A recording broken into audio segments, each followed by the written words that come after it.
கர்த்தருடைய பரிசுத்த நாமத்திற்கு ஸ்தோத்திரம். இன்னைக்கு நம்ம பிலிப்பியர் 3வது அதிகாரம் 2வது வசனத்துடைய செகண்ட் செக்ஷன். பிலிப்பியர் 3வது அதிகாரம் 2வது வசனத்துடைய செகண்ட் செக்ஷன்.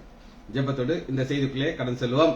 பரிசுத்த ஆவியே, பக்தர்கள் துணையாளரே, கூட இருப்பவரே, குறைகள் தீர்ப்பவரே, கூட இருப்பவரே, குறைகள் தீர்ப்பவரே, தேற்றிடும் தெய்வமே, தீடன் தருபவரே, தேற்றிடும் தெய்வமே, தீடன் தருபவரே, ஊற்று தண்ணீரே, ஊற்று தண்ணீரே, உள்ளத்தின் ஆறுதலே, எங்கள் உள்ளத்தின் ஆறுதலே, பரிசுத்த ஆவியே, என்னோட துணையாளரே,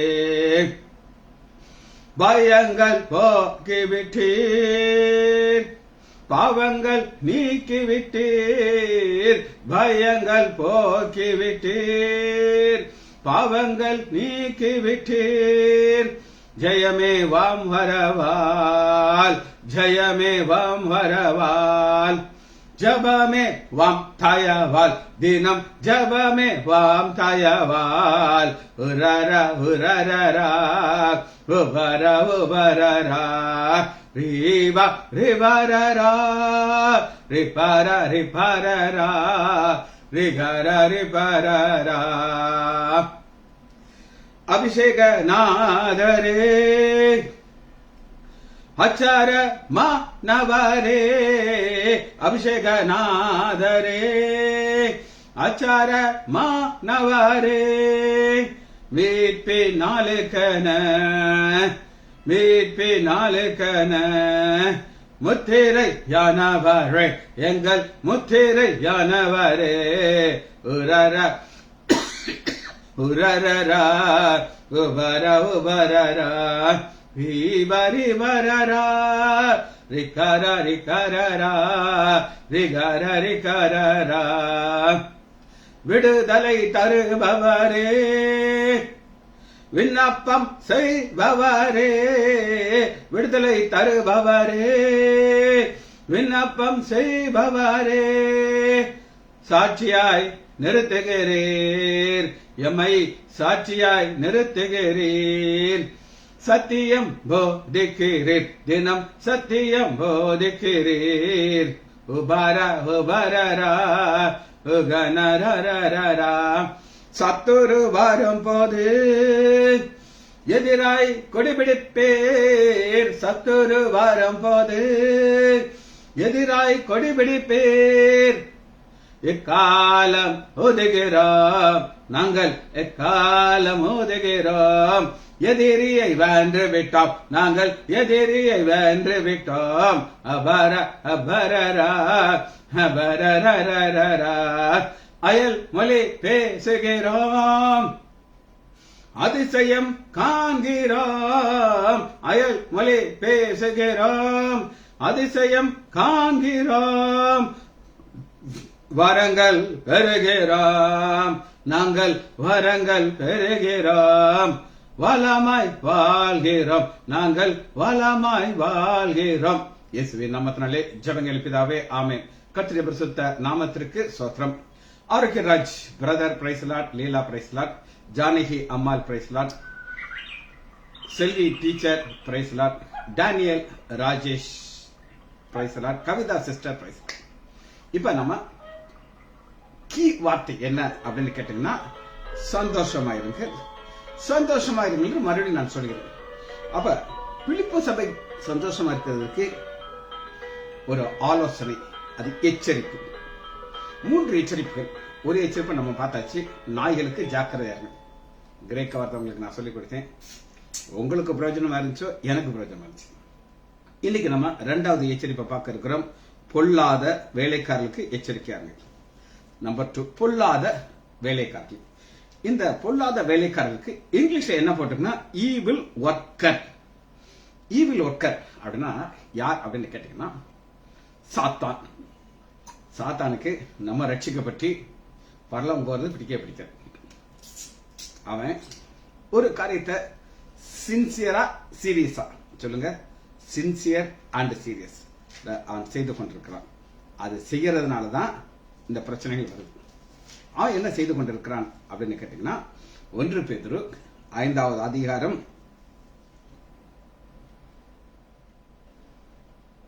8வது வசனம். தெளிந்த புத்தியுள்ளவர்கள் விழித்திருங்கள், ஏனென்றால் உங்கள் எதிராளியான பிசாசவன் கர்ச்சிக்கிற சிங்கம் போல எவனை விழுங்கலாம் என்று வகை தேடி சுத்தி தேர்வான். எவனை விழுங்கலாமும் உங்களுக்கு நான் சொல்லிக் கொடுத்திருக்கேன். எவனை அவனால விழுங்க முடியும் அப்படின்னு கேட்டீங்கன்னா, யார் யாரெல்லாம் முந்தின வசனத்தில் பாருங்க, கர்த்தரில் பாரத்தை அவர் உங்களை விசாரிக்கிறார் அப்படின்னா 7 வசனம், உங்கள் கவலைகள் எல்லாம் அவங்க வைத்து விடுங்கள். கவலைகளை வைக்காம சொந்தமாக கவலைப்பட்டுக்கிட்டே இருந்தா அவங்களை ஒழிக்கிறோம். ஒரு பிக்சர் ஒன்று பார்த்து, ஒரு பெரிய சிங்கம் சைஸ் இப்படி இருக்குது, அதுல ஒரு மலைப்பாம்பு, நல்லா சரியான சைஸ் மலைப்பாம்பு, அப்படியே நைஸா அதை சுத்துது. அது கண்டுக்கிடவே மாட்டேங்குது. சிங்கம் கண்டுக்கிடவே இல்லை. என்னது என்னமோ நீ என் மேல சுத்துறீங்க, நான் யாரு தெரியுமா அப்படி நான் ஸ்டைலா நின்றுட்டு இருக்கு. அப்படியே சுத்தி சுத்தி சுத்தி சுத்தி சுத்தி அப்படியே இருக்குது. அப்பதான் அந்த சிங்கத்துக்கு தெரியுது, என்னமோ நமக்கு மூச்சோட கஷ்டமா இருக்கே அப்படின்னா. அது பெரிய பெரிய ஃபைட் எல்லாம் பண்ற ஆளுங்க. அப்படியே இறுக்கி இறுக்கி அது போன் எல்லாம் பிரேக் பண்ணி அதால வெளியில ஓடவும் முடியல, ஒண்ணும் முடியல, அப்படியே கொன்னு அப்படி விழுந்து. இது நான் பார்த்தேன். இதுதான் சாத்தான் செய்கிறான்.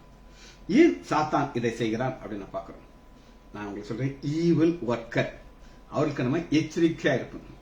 அந்த ஈவில் ஒர்க்கர் வெளியில இருக்க மாட்டாங்க, உள்ளதா இருப்பாங்க. இந்த ஈவில் ஒர்க்கர் என்ன செய்வாங்க அப்படின்னு கேட்டீங்கன்னா, ஃபர்ஸ்ட் நம்ம ஆதாம் ஏவாள். ஆதாம அவன் தொடவே இல்லை, ஏவாள் தான் வர்றான். ஏன்னா ஏவாள்ங்கிறது ஒரு வீக் பர்சன். இப்ப நம்ம பலவான்களா வீக் பர்சன் நம்மகிட்ட தான் வந்து நம்ம நைஸா ஏமாத்திடுவோம். சரி, அங்க சாத்தானை நீங்க எப்படி பார்த்தீங்க அப்படின்னு கேட்டீங்கன்னா, வாசிப்போமா ஆதியாகமம் 3வது அதிகாரம் 1 வசனம். தேவனாகிய கர்த்தர் உண்டு பண்ணின காட்டு ஜீவங்களை பாருங்க, சர்ப்பமானது. அங்க சர்ப்பம் என்ன செஞ்சிச்சு? ஏமாத்திடுச்சு. ஏமாத்துனது பவுல் ரொம்ப கேர்ஃபுல்லா இருக்கார். எப்படி கேர்ஃபுல்லா இருக்கார் அப்படின்னு நீங்க கேட்டீங்கன்னா, அவர் சபையை குறித்து ஒரு கவலை இருக்குது. வாசிப்போமா, அந்த சர்ப்பத்தை பவுலால மறக்கவே முடியல. வாசிப்போமா 2 கொரிந்தியர் 2வது அதிகாரம். பவுலுடைய வாஞ்சை பயம் 2 ஈக்குவலா இருக்கு. ஏன்னா ஈவில் ஒர்க்கர் டைரக்டா வரமாட்டான். நான் உங்களை கற்புள்ள கன்னியாக கிறிஸ்து ஒரே புருஷனுக்கு ஒப்புக் கொடுக்க நியமிக்கப்பட்டிருக்கபடியால் உங்களுக்காக தேவ வைராக்கியம் கொடுக்கு. ஆகியும் சர்ப்பமானது தன்னுடைய தந்திரத்தினாலே ஏவாளை வஞ்சித்தது போல உங்கள் மனதும் கிறிஸ்துவை பற்றின உண்மையிலிருந்து விலகும்படி நெருக்கெடுக்கப்படுமோ என்று பயந்திருக்கிறேன். பவுலுக்கு ஒரு பயம். தான் உயிரை கொடுத்தெல்லாம் பயம் கிடையாது. ஆதாம் ஏவால, ஆதாம் விட்டுட்டான், ஏவாளை படிச்சான். அது உங்களை என்ன பிரச்சனை? கிறிஸ்துவை பற்றிய உண்மை. இந்த பயம் பவுலுக்குள்ள இருந்துட்டே இருந்துச்சு. அப்படி பவுலுக்குள்ள இருக்கும்போது அந்த சர்ப்பம் ஆதாம் ஏவாள் நிறைய பேரை முழுங்கிருச்சு. முழுங்கி முழுங்கி முழுங்கி அது என்ன ஆயிடுச்சு அப்படின்னு கேட்டீங்கன்னா, ஏசாயா 27வது அதிகாரம் 1 வசனம் பெருசாயிடுச்சு. புஸ்தகம் பெருசாயிடுச்சு. அக்காலத்திலே கர்த்தர் லீதியான் என்னும் நீண்ட பாம்பை, ஏங்க நீண்ட பாம்பு? ஆதியாகமத்திலிருந்து வெளிப்படுத்தல அந்த பாம்பு வருது. என்னும் கோணலான சர்ப்பத்தை. கோணலானதுன்னா அது நேராவே திங்க் பண்ண தெரியாது. கோணலா தான் திங்க் பண்ணும். திங்க் பண்ணி நீங்க நினைக்க முடியாத லெவலில் உங்களை ஏமாத்துறோம். அதுக்கு யாருன்னா ஈவில் ஒர்க்கர். அது கடைசியாக வெளிப்படுத்துதல் வர அது ஸ்டைலா வந்துட்டு இருக்கு பாருங்க. வெளிப்படுத்துதல் 20வது அதிகாரம் 2வது வசனம் பாருங்க. 22 பிசாசு என்னும் சாத்தான் என்று சொல்லப்பட்ட பழைய பாம்பாகியவள். பழைய பாம்புனா பயங்கர அறிவு இருக்கும். 2 வகையான டாக்டர்களை நான் உங்களுக்கு காட்ட போறேன். இந்தியாவில் ஒரு டாக்டர், சீனியர் டாக்டர், வயதான டாக்டருக்கு அனுபவம் நிறைய இருக்கும். ஆனா நீங்க அமெரிக்காவில் போனீங்கன்னா ஒத்துக்கொள்ளவே மாட்டாங்க. யங் டாக்டர் தான் வேணும் உங்களுக்கு. ஏன்னா யங் டாக்டர் தான் லேட்டஸ்ட் தெரியும்னு சொல்லுவாங்க. ஒரு தடவை விருதுநகர்ல ஒரு டாக்டர், அவர் பேர் சொல்ல, அவர் மீனாட்சி மிஷன் ஹாஸ்பிட்டல அட்மிட் பண்ணாங்க. அவர் முதவே மருமகன்ட்ட சொன்னாரு, எப்பா இந்த ஆஸ்பத்திரியில் என்னை கொண்டு போய் சேர்க்கிறேன், என்ன செய்வாங்கன்னா கையில் ஒரு குளுக்கோஸ் மாட்டுவாங்க, ஒரு மூக்கில் ஒரு டியூப் போடுவாங்க, அப்புறம் ஒண்ணுக்கு இருக்கிற இடத்துல ஒரு டியூப்பை போடுவாங்க, அப்புறம் உங்ககிட்டயே கையெழுத்து வாங்க. ஏன்னா அவர் பையன் கிடையாது, 3 பொம்பளை பிள்ளை, உங்ககிட்டயே கையெழுத்து வாங்கிடுவாங்க. என்னுடைய மாமனாருக்கு உயிருக்கு ஆபத்து இருக்கு, நாங்க புரிஞ்சு நான் கேட்க மாட்டேன், எழுதி வாங்கிடுவாங்க. அப்புறம் ஐசியில கொண்டு போய் வைப்பேன். இவர் சொன்னது டக்கு டக்கு டக்குன்னு நடந்துருச்சு. நான் அவரை பார்க்க போறேன். அவர் என்னை பார்த்து இப்படிங்கிறாரு அப்படிங்கிறாரு, அவரால் பேச முடியல, எல்லாம் மாஸ்க் வச்சிருக்காங்க. அவருக்கு ஜெபம் பண்ணேன். ஜெபம் பண்ணிட்டு வந்து கரெக்டா அடுத்த நாள் அவர் அங்கிருந்து டிஸ்சார்ஜ் பண்ணிட்டாங்க. மீனாட்சி மிஷன் விடவே மாட்டாங்க, சண்டை போட்டு ஹை லெவல்ல இன்ஃபுளுன்ஸ் பண்ணி அப்போலோ ஹாஸ்பிட்டல் கொண்டு சேர்த்தாங்க. அவருக்கு எங்கெங்கெல்லாம் ஓவட்டம் போட்டிருந்தாங்களோ அந்த நீர் வஞ்சிக்கிட்டே இருந்துச்சு. அவங்களாம் டயக்னோஸ் பண்ண முடியாது. அப்ப என்னுடைய நெருங்கிய நண்பன் டாக்டர் முத்துவேல்ராஜன் ரவுண்ட்ஸ் வர்றாரு. அப்ப பார்த்துட்டு ஒரு டாக்டர் அவர் பேரை சொன்னாங்க. அப்படியா சிரிச்சாரு. ஒரு ஆன்டிடியூபர்லின் போடுங்க சரியா போயிடும் அப்படின்னாரு. எல்லாரும் கேட்கறாங்க, சார் டிபிக்குள்ள சைன் எதுவுமே இல்லையா sir? I do what I say அப்படின்னு டஃபா இருப்பார். எங்கிட்ட இருப்பார் இஸ் நோ மோர் டஃபா சொல்லிட்டு போயிட்டார். ஆன்டிடியூபர்லின் மருந்து ஆரம்பிச்சாங்க. டக்கு டக்கு டக்கு டக்கு டக்குன்னு சரியாச்சு. 10 நாள்ல வீட்டுக்கு வந்துட்டார். அவர் சீனியர். இவரு டாக்டரா, இவர் உடம்புக்குள்ள கிருமி இருக்கும், அதான் விளையாட்டு காட்டுது. இது டெக்ஸ்ட் புக்ல எல்லாம் கிடையாது. அப்ப நீண்ட பிசாசுன்னு சொல்லி ஒரு வயதான பிசாசுக்கு இப்போ ஒரு டாக்டருக்கே இவ்வளவு அறிவு இருந்தா இவனுக்கு என்ன அறிவு இருக்கும்? யாரை எங்கிட்ட கமத்தணும் நல்லா தெரியும்.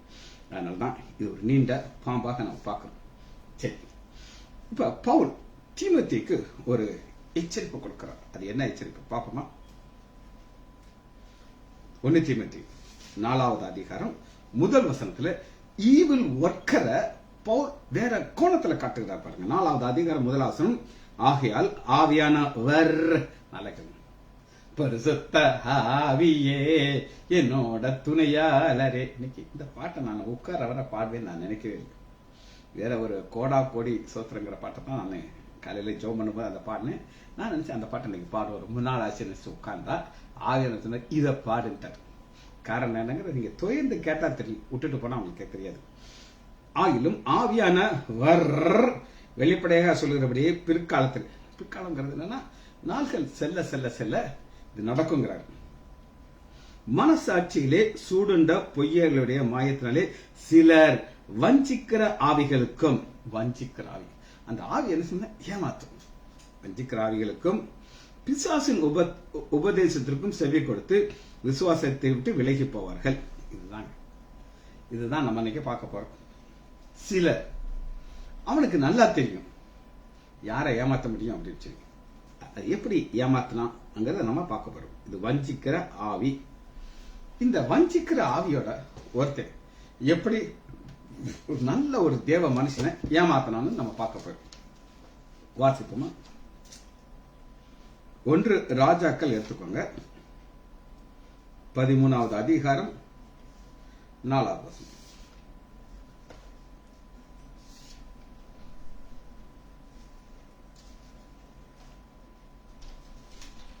ஒன்று ராஜாக்கள் 13:4. தேவ மனுஷன் இவ எரேபயாம் தூபங்காற்று நிற்கிறான். எரேபியான் மோசமான ஒரு ராஜா. தூபங்காற்று நிற்கும் போது இந்த தேவனுடைய மனுஷன் வந்து ஒரு தீர்க்க தரிசனத்தை சொல்றார்.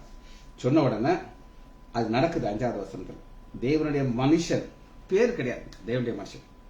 அப்பொழுது ராஜா தேவனுடைய மனுஷனுக்கு பிரதியுத்தரமாக, நீ உன் தேவனாகிய கர்த்தருடைய நாமத்தினாலே என் கையை முன்னிட்டு, நீட்டுனா மடக்க முடியாம ஆயிடுச்சு. ஐயா கொஞ்சம் மடக்கி கூடப்பா சொல்லி சொல்றாரு. எனக்காக வேண்டும் பண்ணன உடனே என்ன இருக்குன்னா, தேவனுடைய மனுஷன் கர்த்தருடைய சமூகத்தை நோக்கி வருந்தி விண்ணப்பம் செய்தா ராஜாவுடைய கை முன்னிருந்து சீர்பட்டு. இப்ப இது நல்ல ஒரு ஆண்டோடைய ஊழியக்காரன். ஆண்டவருக்கு எவ்வளவு நெருக்கம் இருந்திருக்கும் பாருங்க. எல்லாருக்கும் இப்படி கிடைக்குமா? கிடைக்காது. அப்படிப்பட்ட ஒரு தேவனுடைய மனுஷனையே சாத்தான் செஞ்சிட்டான், முழுகிட்டான். எவனை விழுங்கலாமோ என்று கர்ச்சிக்கிற சிங்கத்தை போல வகை தேடி சுத்தி திரிக்கிறவன் கணக்கு இவன் மாட்டிக்கிட்டான். சரி பாப்போம்.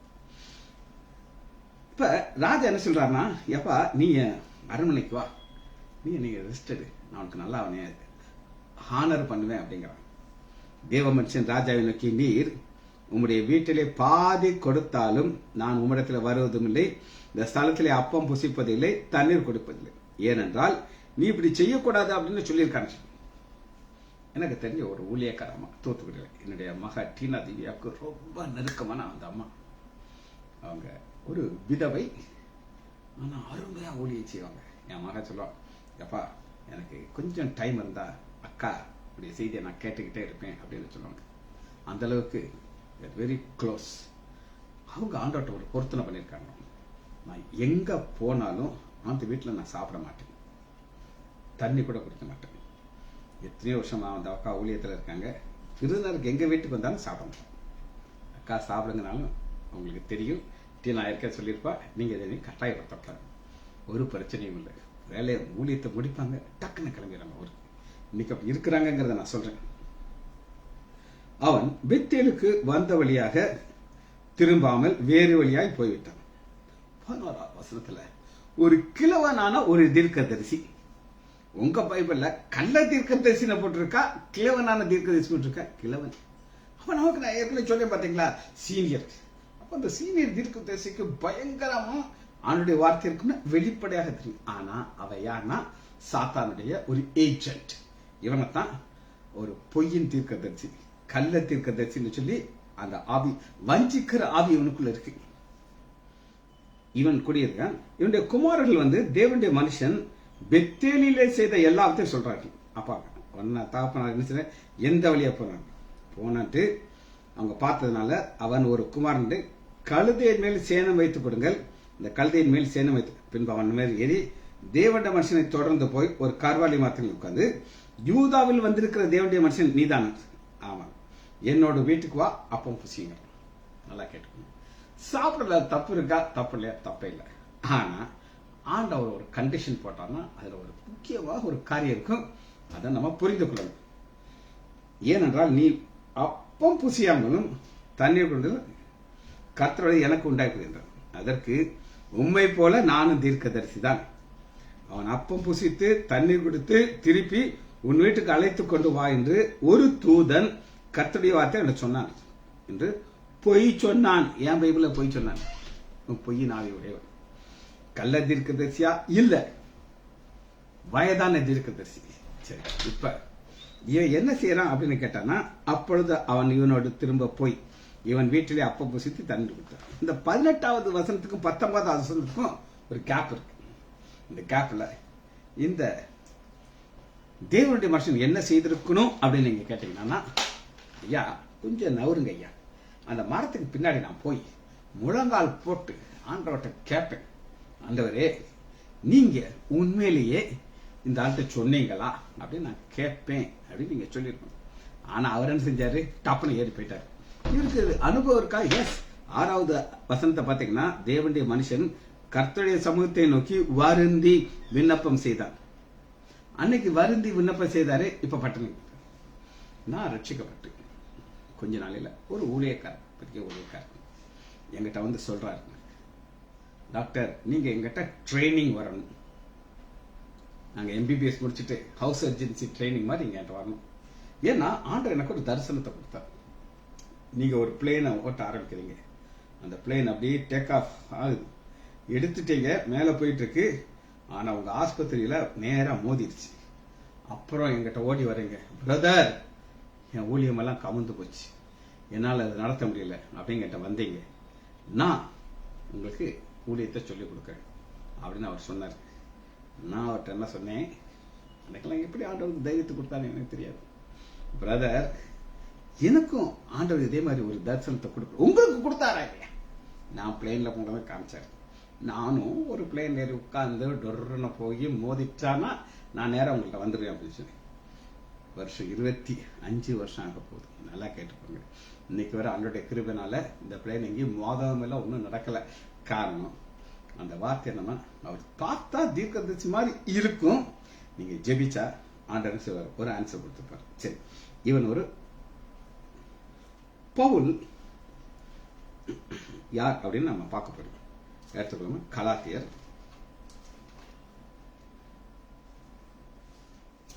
முதலாவது அதிகாரம்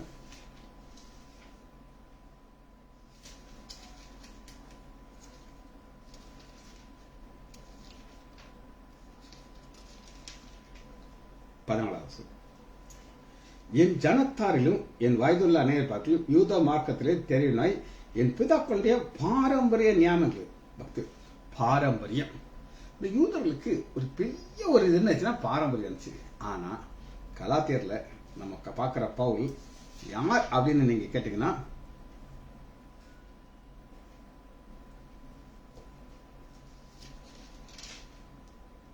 பனிரெண்டாவது பவுல் ஒரு பாத்திரம், தெரிந்து கொள்ள பாத்திரம், பக்தி வேற இருந்துச்சு. சபையை துன்பப்படுத்துறாங்க இல்லைன்னு யாரும் சொல்ல முடியாது, அவரே சொல்றாரு. ஆனா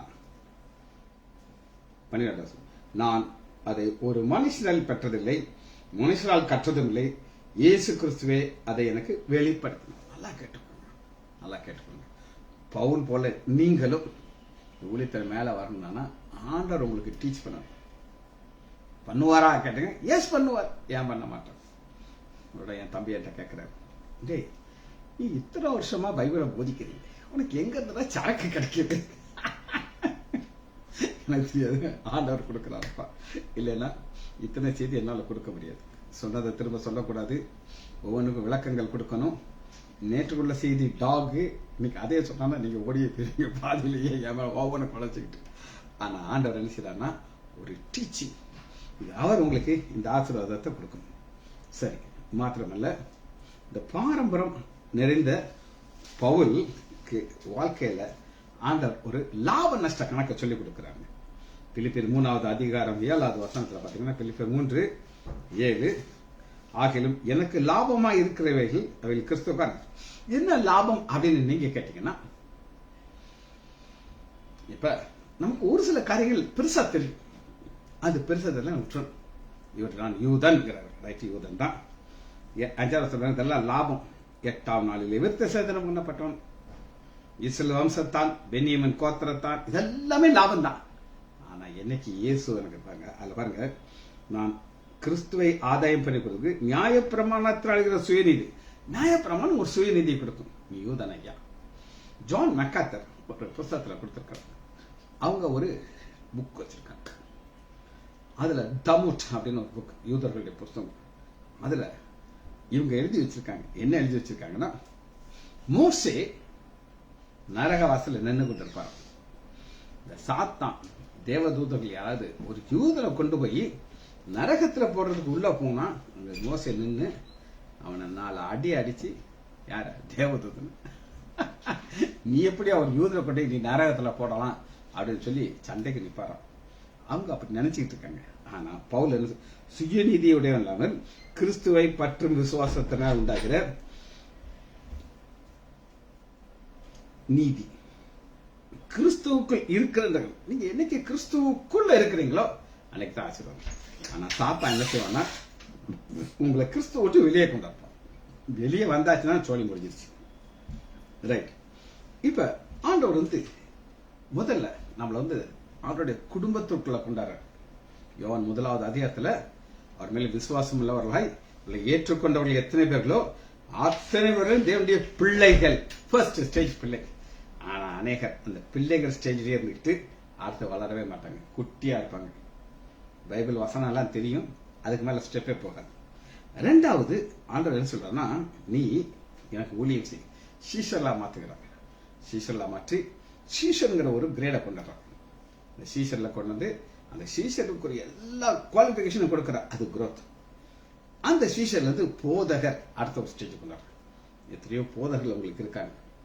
அந்த போதகர்கள் என்ன உங்களுக்கு டீச் பண்றாரோ அது கரெக்டா இருக்கான்னு உங்களால புரியணும். அதுக்கு தான் பரிசுத்த ஆவியானவர் இருக்கிறாங்க. அடுத்து தேறின போதகர், தேறின பெட்டர், இவருடைய டீச்சிங் கரெக்டா இருக்கும், எந்த பிரச்சனைக்கு. தேறின போதகர்.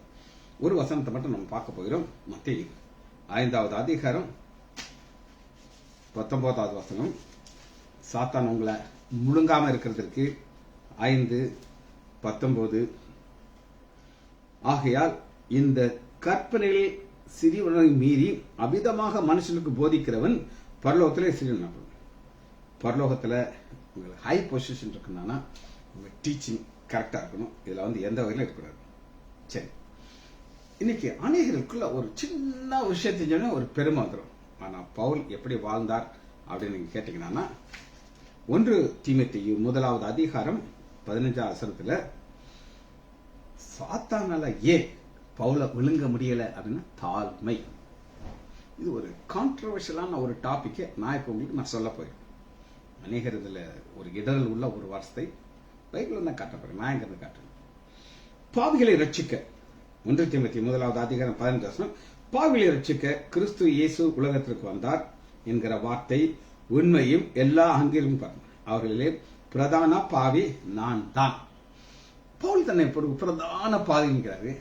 ஆனா அநேகர் என்ன சொல்லுவாங்கன்னா, அதான் கான்ட்ரவர்ஷியல் சொன்னேன்ல, நம்ம இயேசு ரத்தத்தால் கழுவப்பட்டிருக்கோம், நீதிமான். எஸ், இல்லைன்னு நான் சொல்ல மாட்டேன். ஆனால் எப்பவுமே உங்களை தாழ்த்த தெரியும். பாவியா இருக்கிற என் மேல் கிருபையா இருங்க ஐயா அப்படின்னு ஜெபம் பண்றாங்க.